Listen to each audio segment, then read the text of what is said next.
बच्चों, रसखान के सवैये का चौथा सवैया देखिए। काननी दे अंगुरी रहिबो जब ही मुरली धुनी मंद बजे है, मोहनी तानन सो रसखानी अटा चढ़ी गोधन गए है तो गए है। इसके अंदर एक गोपिका का श्री कृष्ण के प्रति अनन्य प्रेम दिखता है। श्री कृष्ण की बजती हुई जो मुरली की धुन है उसके प्रति गोपिका के मन में कितना आकर्षण है वो इसमें बताया गया है, क्योंकि श्री कृष्ण की मुरली की धुन बहुत प्रभावशाली मानी जाती है और पूरा ब्रज मंडल उस मुरली की धुन में मोहित हो जाता है। तो गोपिका भी ऐसा ही महसूस करती है, कहती है अपनी माँ से, कहती है हे माँ, जब श्री कृष्ण मुरली बजाते हैं तो क्या होता है, कानों में उंगली देकर रह जाती हूँ जब भी मुरली की मंद मंद धुन बजती है। काननी दे अंगुली रहिबो जब ही मुरली की धुनी मंद बजे है, क्यों कि डिस्टर्बेंस न हो। दूसरे कान को बंद कर लेती हूँ और एक कान को खोलकर एक तार होकर के मैं श्री कृष्ण की मुरली सुनती हूँ। मोहनी तानन सो रसखानी अटा चढ़ी गोधन गया है तो गया है। रसखान कहते हैं कि गोपिका बता रही है अपनी माँ से कि मैं इन मोहनी तानों को सुनने के लिए, मुरली की मनमोहक तान को सुनने के लिए अटारी पर चढ़ जाती हूँ। गोधन को कोई ले जाए तो ले जाए, भले ही कोई मेरी गोधन को चुरा ले जाए, गायों को चुरा ले जाए, लेकिन मैं अटारी पर चढ़ जाती हूँ मुरली को ध्यान से सुनने के लिए। तेरी कहो सिगरे ब्रज लोगनी काल्हि को कितनो समझाए, कहती है मैं पुकार करके, तेरी माने टेर करके, पुकार करके कह रही हूँ सारे सिगरे माने सारे ब्रज के लोगों से, क्या कि कल कोई मुझे कितना भी समझाए मैं श्री कृष्ण की मुरली की धुन सुने बिना नहीं रह सकती। मायरी वा मुख की मुस्कानी सम्हारी न जय है न जय है न जय है। अतिशोक्ति अलंकार है यहाँ पर और पुनरुक्ति प्रकाश अलंकार भी है। कहती है हे माँ, उस मुख की मुस्कान, श्री कृष्ण बाल श्री कृष्ण के मुख की जो मुस्कान है वो इतना भाव विभोर कर देती है हृदय को कि संभाली नहीं जाती नहीं जाती नहीं जाती। अर्थात श्री कृष्ण की मुस्कान से जो आनंद मिलता है वो हृदय में समा नहीं पाता, उसको संभाला नहीं जा सकता।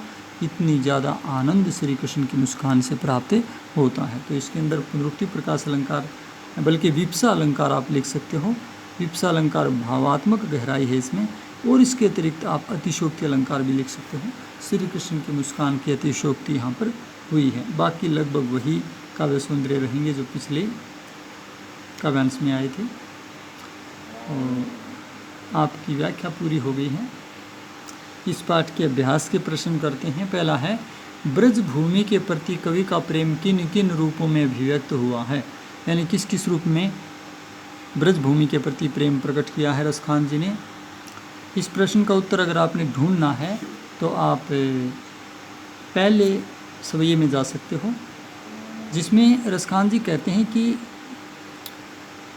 मैं अगर नया जन्म लूँ तो भी श्री कृष्ण के ही आसपास रहूं, श्री कृष्ण से संबंधित जो भी स्मृतियां हैं वो मेरे उनके मैं आसपास रहूं।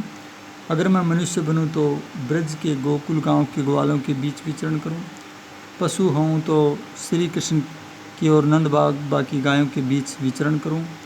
पत्थर बनूं तो उसी पर्वत का जिसको श्री कृष्ण ने धारण किया था। पक्षी बनूं तो भी मैं कालिंदी के किनारे पर कदम के पेड़ों के ऊपर ही गुंजार करूं, जहां पर श्री कृष्ण बैठ कर के मुरली बजाया करते थे।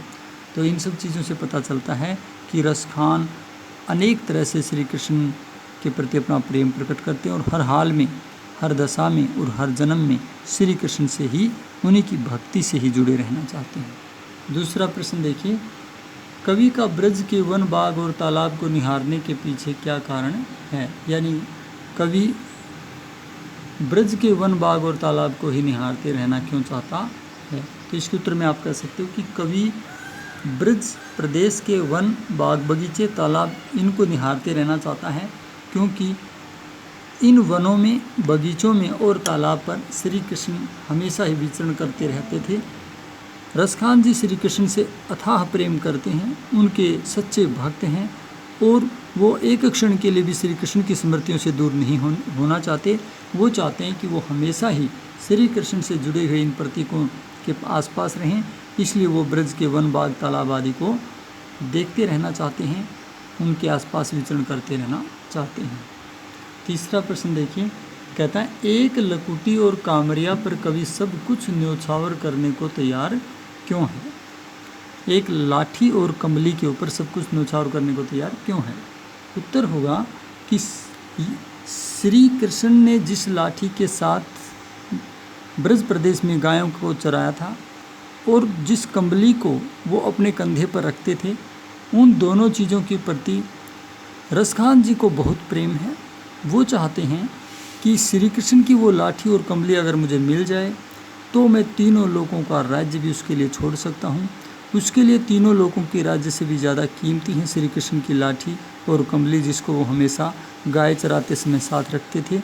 क्योंकि रसखान श्री कृष्ण के अनन्य भक्त हैं और वो श्री कृष्ण की स्मृतियों में ही डूबे रहना चाहते हैं, इसलिए वो संसार की भौतिक सुविधाओं से कहीं अधिक श्री कृष्ण की भक्ति और उनके स्मृतियों को ज़्यादा मानते हैं। इसलिए वो एक लाठी और कमली के ऊपर सब कुछ न्योछावर करने को भी तैयार हैं। चौथा प्रश्न देखिए कि सखी ने गोपी से कृष्ण का कैसा रूप धारण करने का आग्रह किया था? कैसा रूप धारण करने का आग्रह किया था? इसका उत्तर हमें तीसरे सवैये में मिलता है, जिसमें गोपी सखी से वायदा करती है। तो सखी ने जो कहा था उसी के लिए गोपी वायदा भी करती है। सखी ने गोपी से श्री कृष्ण की भांति मोरपंख को सिर पर धारण करने और गले में गुंज की माला पहनने, पीले वस्त्र धारण करके हाथ में लाठी लेकर के गोकुल गांव के ग्वालों के साथ गायों के पीछे विचरण करने के लिए कहा होगा या कहा था। और इसके अतिरिक्त सखी ने गोपी से श्री कृष्ण की मुरली को भी धारण करने के लिए कहा होगा। लेकिन जो गोपी है उसने अपनी सखी के कहने पर मोरपंख धारण करने, गुंजों की माला पहनने, पीला वस्त्र पहनने और लाठी लेकर के वन में ग्वालों के साथ गायें चराने के लिए हामी भर ली। लेकिन श्री कृष्ण जिस मुरली को अपने ओठों पर रखते हैं उस मुरली को अपने ओठों पर रखने से मना कर दिया। इस पाठ के 8 में से 4 प्रश्न हो गए हैं, बकाया 4 प्रश्न अगले वीडियो में कराएंगे।